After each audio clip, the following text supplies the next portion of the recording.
जिसका मतलब होता है परि यानी चारों ओर से, और पोषण अर्थात अपने आप पे स्थित होना, अर्थात हमारा चित्त, हमारी चेतना, हमारा मन जो मोह माया में चारों तरफ उलझा हुआ है, अपने उस चित्त को, अपनी चेतना को चारों ओर से अपने आप में लौटा लाने का नाम है पर्युषण। ये महापर्व पर्युषण श्रृंगार करने का पर्व नहीं है, यह महापर्व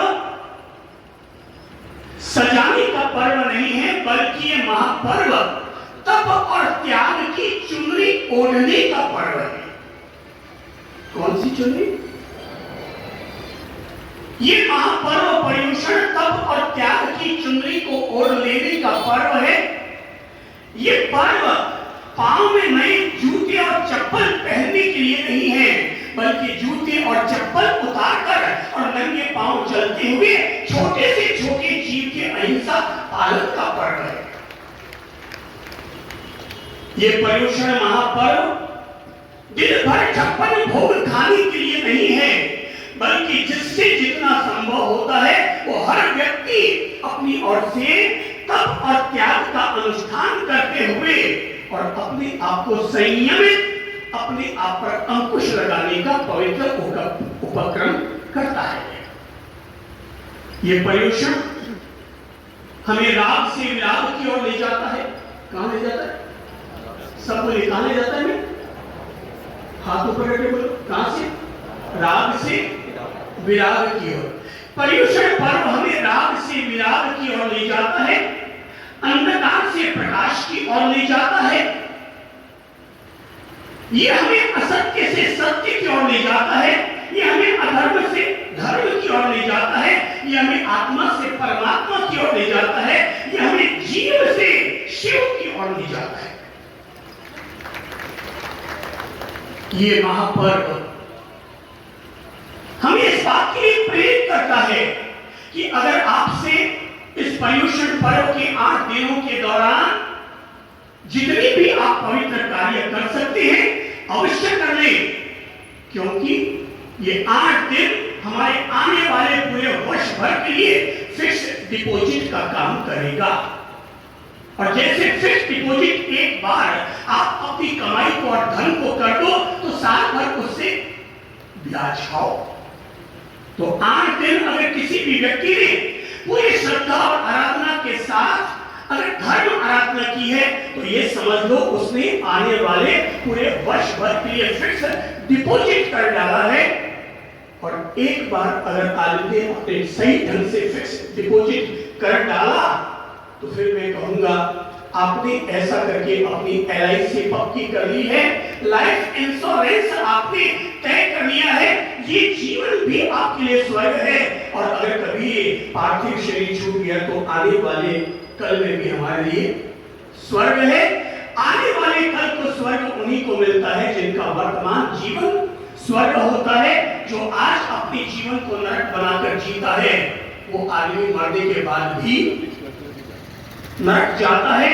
कोई व्यक्ति अगर गुजर जाए और पीछे से लोग कहें साहब इंसान क्या था, देवता था, अगर किसी ने ऐसी पॉजिटिव प्रतिक्रिया कर दी समझ लेना वो आदमी मर के कहां गया है?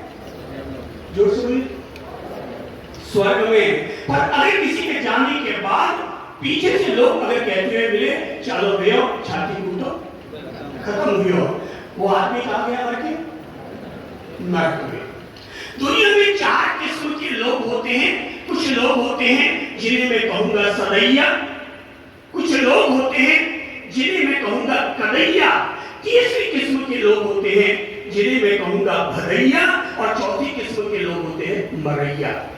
आपस बोल, पहली किस्म का कौन है व्यक्ति? सदैया, जो रोज ही अपनी पूजा अनुष्ठान धर्म भक्ति परोपकार सेवा दान पुण्य सत्कर्म करता रहता है। उस आदमी के लिए तो रोज ही पर्युषण। ऐसे लोग सदैया हैं। दूसरे होते हैं कदैया, कभी कभार। ये समझो कि भगवान पर मेहरबानी हो गई तो कभी कभार मंदिर भी चला गया, सुबह उठकर मम्मी पापा को धूप भी लगा दी और अपनी ओर से कोई गरीब आ गया तो खाने के लिए 2 रोटी भी दे दी। पर कभी कभार ऐसे लोगों को आप क्या देंगे, क्या नाम देंगे? कदैया, कभी कभार। तीसरे होते हैं मरैया, कोई मर जाए तो उठाने में जाते हैं और इस बहाने ही सही मंदिर के अंदर जाकर के हाथ जोड़ करके आ जाते हैं। कोई मरता है, कोई उनमें शमशानिया बैराग जगता है और उनके मन में आता है यार ये भी गया, कहीं मेरा भी नंबर ना आ जाए, हाथ जोड़ लूं, शायद मैं बचा हुआ रह जाऊं। और चौथे होते हैं भैया।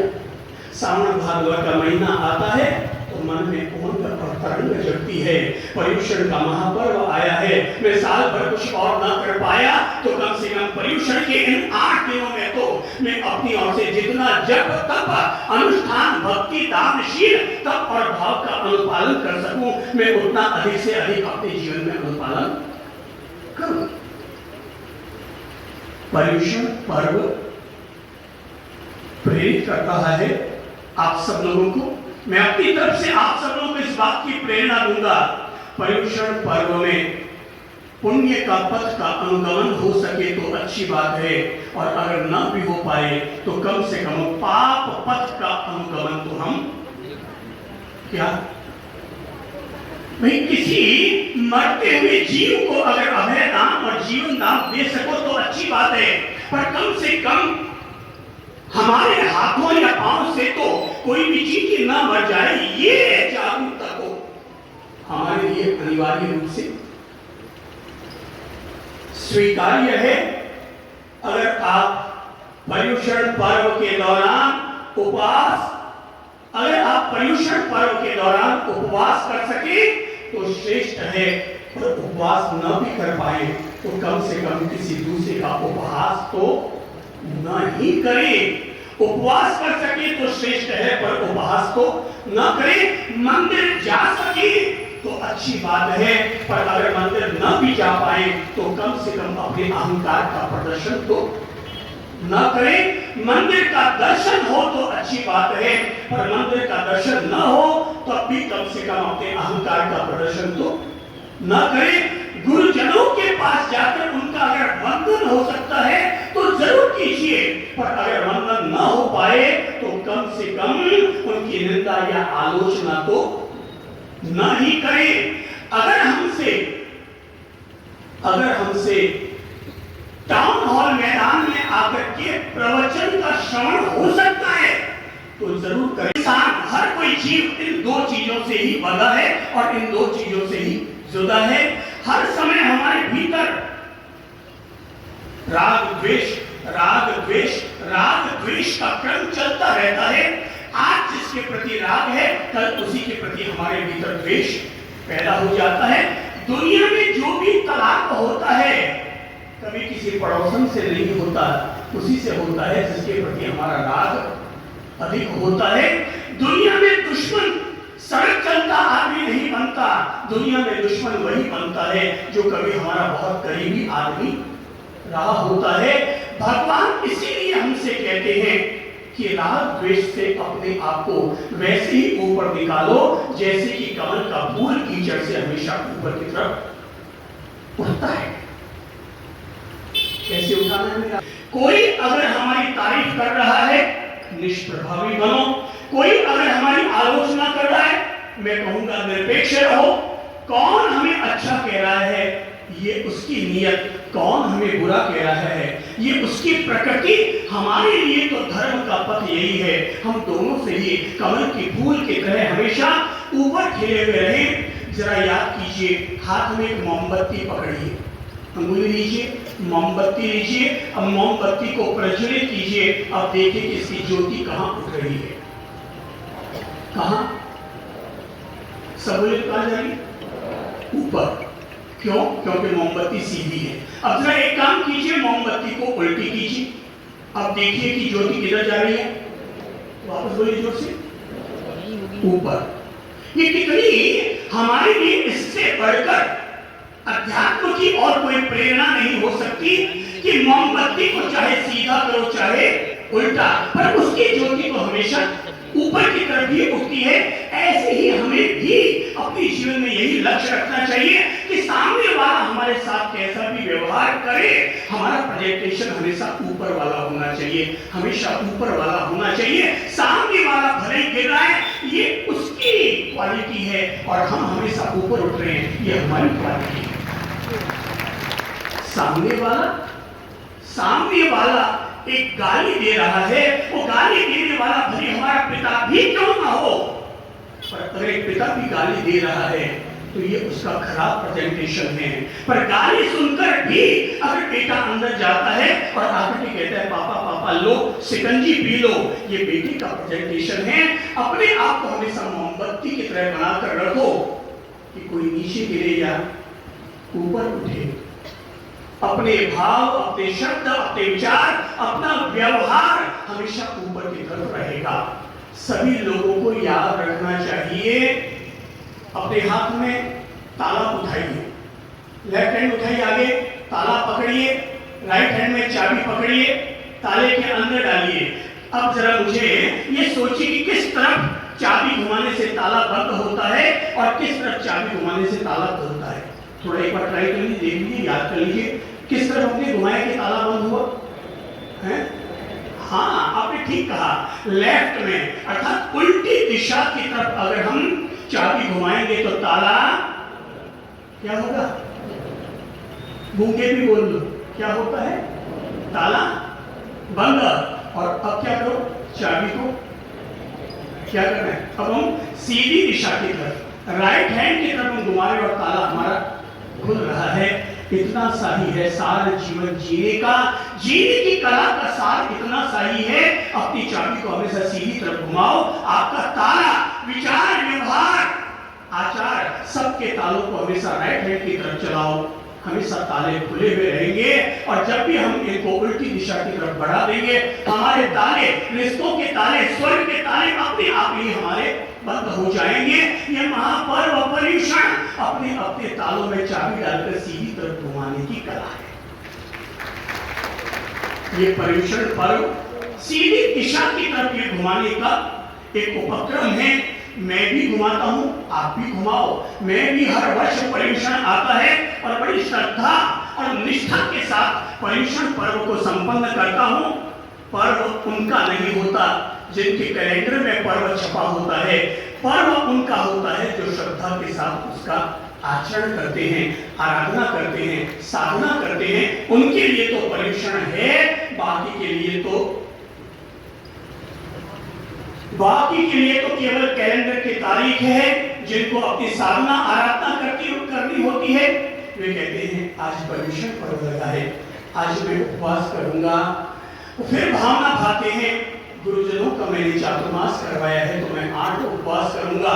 पर आज उपवास किया, अगले दिन घर के सारे लोग पीछे पड़ जाते हैं, पालना करो। उन्हें लगता है कि खाने से ही हमारा शरीर सुरक्षित रहेगा, और एक दिन अगर हमने नहीं खाया तो ये राम नाम सब हो जाएंगे।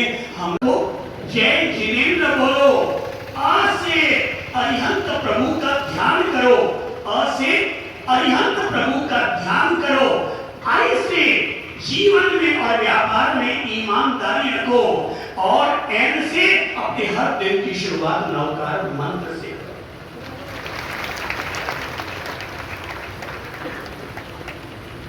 ये पर्युषण का महापर्व 2 उद्देश्यों को लेकर आता है। इसका पहला उद्देश्य है कषाय मुक्ति और दूसरा उद्देश्य है हृदय शुद्धि। क्या है सब बोलो? पहला क्या है? कषाय मुक्ति, और दूसरा क्या है? हृदय शुद्धि। कषाय यानी जो हमें कस लेता है, कषाय यानी जो हमें कस लेता है, हमारा क्रोध, हमारे भीतर पलने वाला अभिमान, हमारे भीतर पलने वाली माया, कपट, और भीतर में पलने वाला लोभ और लालच, ये हमें अंदर से बांध लेते हैं। इसी का नाम है कषाय। क्रोध, मान, माया, लोभ, राग, द्वेष, ये ही 6 इंसान के दुश्मन होते हैं। और जो व्यक्ति इन 6 दुश्मनों पर विजय प्राप्त करता है उसी को हम अरिहंत कहते हैं, अरिहंत कहते हैं, अरिहंत कहते हैं। और ये अरिहंत होने का अधिकार मुझे भी है और आपको भी है। जो भी जीतेगा अपने आप को, वो हर कोई व्यक्ति बनेगा अरिहंत। वो हर कोई क्या बनेगा? अरिहंत। तब वो नमो अरिहंतान के पद में आ जाएगा कि हम ऐसे अरिहंतों को नमस्कार करते हैं जिन्होंने अपने भीतर के शत्रुओं पर विजय प्राप्त की है। जो व्यक्ति 2 महीने पहले, हाथ इतना चौड़ा करो, राइट है, इतना चौड़ा करो। 2 महीने पहले अगर आप इतना गुस्सा करते थे और 2 महीना धर्म सत्संग में स्नान करके अगर आपका वो 50 हो गया, कितना 50, अब कि उंगलियां छोटी करो तो अब क्या हो रहा है? हम अरिहंत बनने के तरफ 50% आगे बढ़ चुके हैं। अगर हम इसको और कम करते चले जाएंगे अपने कषायों को तो हम 75% और आगे बढ़ जाएंगे। अगर हम और इसको छोटा करेंगे अपने क्रोध कषायों को तो हम 90% आगे बढ़ जाएंगे। और जिस दिन हमने 100% इन पर अपना कंट्रोल कर लिया तब महावीर कोई और नहीं होगा, मेरा महावीर मैं हूंगा और आपके महावीर आप होंगे। तब हम नमो जिणाणम के पद पर आ जाएंगे। तब हम खुद ही अपने आप में अरिहंत बनेंगे, सिद्ध बनेंगे, बुद्ध बनेंगे। अपने आप को बनाना है, अपने आप को बनाना है। वाणिया खुद को क्या व्यापारी बनाता है, संत खुद को क्या आचार्य बनाता है। अगर बनना ही है अपने आप को और बनाना ही खुद को है तो केवल एक ही चीज बनाओ और वो है अरिहंत। अरिहंत, अरिहंत, मैं अपने आप को अरिहंत बनाऊंगा। इससे छोटे में मैं समझौता क्या है? हाथ आगे बढ़ाएंगे, बोले इससे कम में मैं समझौता, दोबारा बोले इससे कम में मैं समझौता नहीं करूंगा। तीसरा इसके लिए क्या, मैं इससे कम में समझौता नहीं करूंगा।